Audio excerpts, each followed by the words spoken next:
So who is qualified to be part of this initiative? Yeah, in this, actually, it may start in 3 different forms. Okay. One is for youth, youth which actually between 17 all the way to 35 to 40 years old. You have the first generation already is a very successful business owners, industrialistic, machine operators, and all that things. That's also the second group. The third group is the women enterprises. The women enterprise is a very vibrant in Africa.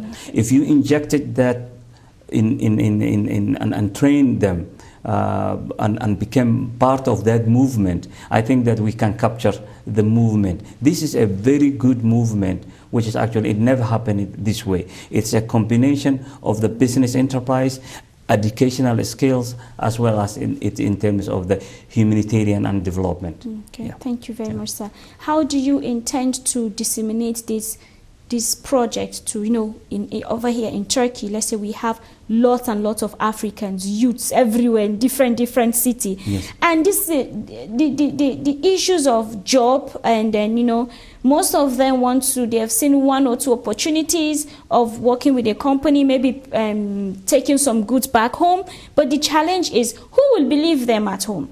Or probably because they don't have money, they don't have the experiences. If someone does, and let me say, the people or students who do not have money, of course they just graduated, will they have the benefit or chance to be part of this movement? Yes, I think that, when you're looking, the way that we set up the movement, the network, the connections, the links, if you look at all that things, it will, it will show you that the youth is the driven force, or it's the vehicle that actually this movement can go. For example, now you have, students, let's say that from South Africa, become a doctor or engineer or become a business person and learn here in Turkey. That person may not want to go back to South Africa for some reason. Maybe financial, maybe something else. That person, we can, actually help and actually make it the network that person to go to Cameroon, or maybe to go to Somalia, or maybe to go to Ethiopia and display the skills and things that he learned, or the things that he saw it here. This country is specifically, which actually we need to be taking a lot of notice in terms of advancement of their technology and machines. This is what actually it will be the backbone of this movement. That means we have already a country which can offer some basic actual platform where actually our people can work.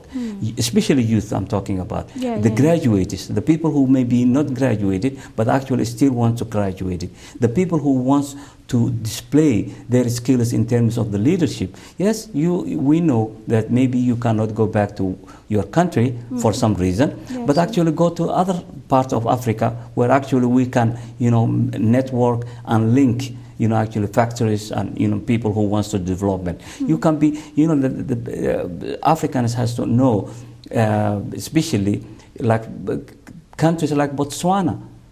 You will never see a Botswana or Namibia person, actually talking about Hungary and this and that. Why? Because actually there is a prosperity there. So if the person is from Somalia or from, actually Egypt, or maybe from Libya, they can go to Botswana. They can display their skills. So we wanted a very holistic, we wanted what you call solidarity movement, where actually we have economic based solidarity.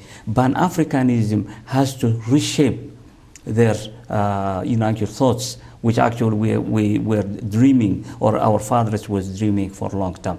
Africa is the destination.